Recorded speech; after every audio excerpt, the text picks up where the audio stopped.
Ooh, look at this. If we get some more of these cookies, we can get a free cross-stitch kit. Yeah?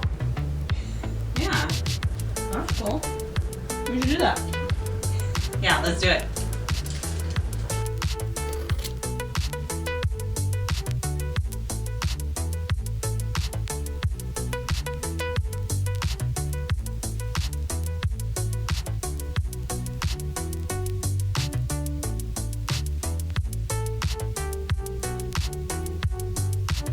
Hello and welcome. I'm Lindsay Crane, and these are my retro craft dreams. Today, I've got a story for you. I found this cute little branded kit on eBay and quickly realized it had to have come from one of those classic mail-in offers. When I went looking for the original ad for this kit, not only did I find it, but I found a rabbit hole. And I have to share it with you. What I thought was going to be a quick side note on the nature of these marketing offers, known as premiums, turned out to be all-out war. This vintage kit has more backstory than any other piece in my collection so far. For those of you not interested in the history who want to skip straight to the kit and the stitching, I'll put a timestamp somewhere, and there are chapters listed below. Before I get into the kit, I just have to talk a little bit about the soft cookie wars. This is not going to be a full-on video essay or a deep dive, just a little skimming of the surface so we can understand why this cross-stitch kit even exists. Because I'm not just about doing vintage crafts here, I also enjoy understanding the time and the context in which they were created and the trends that influenced their design. And this particular piece was created as but one volley in the Great Cookie War of the mid-1980s. Before 1980, there really was no such thing as a commercial soft cookie. But when Frito-Lay bought a bakery and launched Grandma's Cookies, other big bakeries wanted in on what they thought was going to be the next big thing. Procter & Gamble, Nabisco, and Keebler all quickly launched their own soft cookie lines. Wrote Jesus Sanchez for the Los Angeles Times in 1987, the soft cookies came to market as cookie and snack executives set their sights on the millions of aging baby boomers who yearned for the taste of warm and chewy soft cookies, but had little time for baking.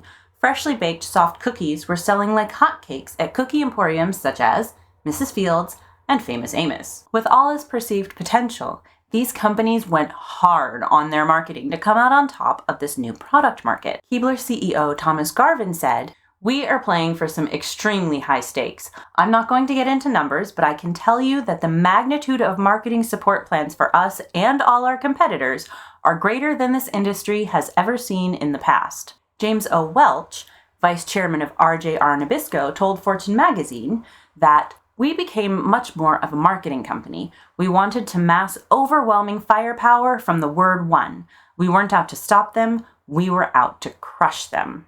I'm sure I didn't find the full extent of these marketing campaigns. I didn't even look for what the other companies did.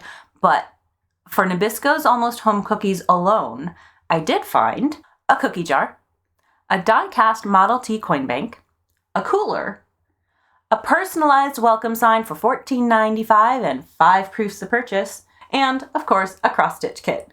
Free with 2 proofs of purchase plus 85 cents for shipping and handling. But this mass promotion effort saw their profit margins tank because, as the Los Angeles Times reported, after waging a 5-year war that shook up a sleepy industry and featured multi-million-dollar advertising campaigns, allegations of corporate spying, we'll come back to that in a second, price cutting, free samples, and cents-off coupons, the major cookie combatants have very little to show for their very expensive efforts. After an initial burst of sales, the public seems to have lost its appetite. Here's the side note. It's a little out of the scope of my point, so I'll keep it brief, but I gotta mention it. This cookie war wasn't only fought in marketing ploys, it was also fought in court. The short of it is that Procter & Gamble had filed a patent for its crispy outside, chewy inside Duncan Hines cookies after years in development, and accused its competitors of stealing their secret cookie recipe. It was a tale complete with corporate spies stealing samples of the dough and airplane flyovers photographing the plant. A lawsuit for which they eventually won a $125 million settlement, although by that time the damage was done. Interesting as that may or may not be, what's more fascinating is the Mennonite community that found itself caught up in the middle of it. In order to make their claim that the Tudo recipe was common, accessible knowledge, Nabisco, having found a recipe for Riggelvik kucha, or railroad cookies, a traditional Mennonite two-dough cookie recipe, reached out to cookbook author Edna Stabler of Herbsville, Ontario. They asked her to commission Mennonite women to bake Riggelvik for $20 an hour so the company could do laboratory analysis on them. Word is, the frequent lawyer visits kind of turned the community on its head. And this part of the story was turned into a play in 1988, and a children's book just recently in 2021. Now, this is where we get into the design of the piece and why a cross-stitch kit was used for marketing at all. I've known for a while, purely by observation, that there was a strong trend of items, clothing, and decor that sought to emulate good old-fashioned vibes and feelings of home and times gone by. But this is the first time I've seen it put into words in contemporary writing. In 1984, Keebler spokesperson Kiki Richmond told the Oklahoman, "It's a return to things that are natural and homemade, like crafts and homemade quilts." With so many women working outside the home, they don't have time to bake cookies. These soft cookies are a trend of returning to images of the home and things that are soft and natural. And in 1983, Baker's Digest editor Lori Gorton said, "It's a fact of life that we're going to have working mothers for quite a while. The ads tout these products as a substitute for a home-baked snack." And so we get this homey cross-stitch sampler-style packaging on Almost Home cookies as a bit of compensation for the change in traditional home life. I even found mention that their display at an annual supermarket convention consisted of a house facade with a mom in seamed stockings dishing out the cookies from the kitchen's microwave. This throwback style of campaign, along with the homemade crafts trend mentioned by Kiki Richmond, meant that a cross-stitch kit emulating the cookie's traditional cross-stitch packaging was just a perfect fit. And I, for one, couldn't be happier that such a thing exists, and I am so pleased that this mysterious woman from Scarsdale, New York, sent in for one and then never stitched it, so that I can. And with that, I suppose I should get started. If only I could have some Almost Home cookies with it. Let's see what we've got here. There's a letter. Dear Cross-Stitcher, we are delighted to enclose your Almost Home cross-stitch kit. It's the perfect way to enjoy a cozy evening at home. Just follow the simple recipe inside to create the famous Almost Home cottage in beautiful needle art. Then you can add that special touch by personalizing it with your family's name. We're sure that at least one of our 12 flavors will inspire you in your creative project ahead. Okay, there's the chart. And while you're stitching away, why not enjoy the fresh homemade flavor of Almost Home cookies? We have 12 delicious kinds to choose from, and they're all so close to homemade, you can almost taste the recipe. It's a commercial. A crummy commercial? We knew that, though. Okay, so it's really going to be quite simple, and I'm really excited for this one. So let's see, we got a pocket. See the needle peeking through. Swagger fabric. And some threads. So I'm going to need to iron this fabric before I get started. We have one strand each of brown, gray, white, dark green, and light green. And then we have 3 strands of red. Yeah, like the colors are pretty simple, and we're just gonna do a little house. It does have the DMC numbers. I mean, for a marketing device, this is really quite thorough. And I'm really excited to do this one, and I don't think it's gonna take me very long.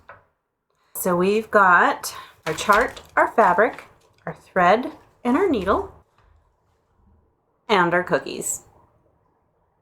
I'll see you back here when I start stitching.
I like it.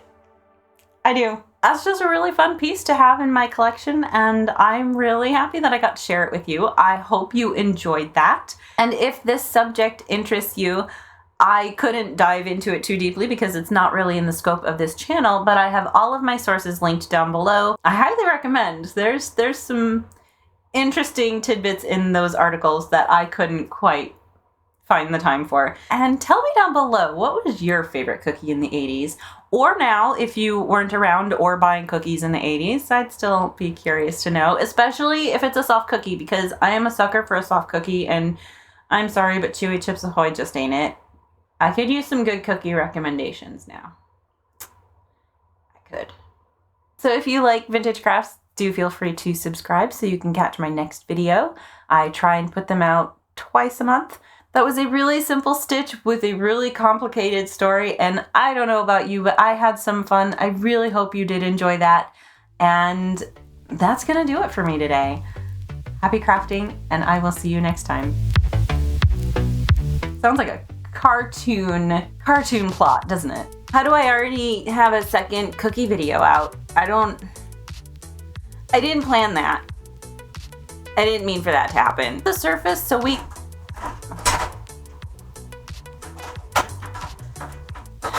got him a new cat tree. Man, but they look fake.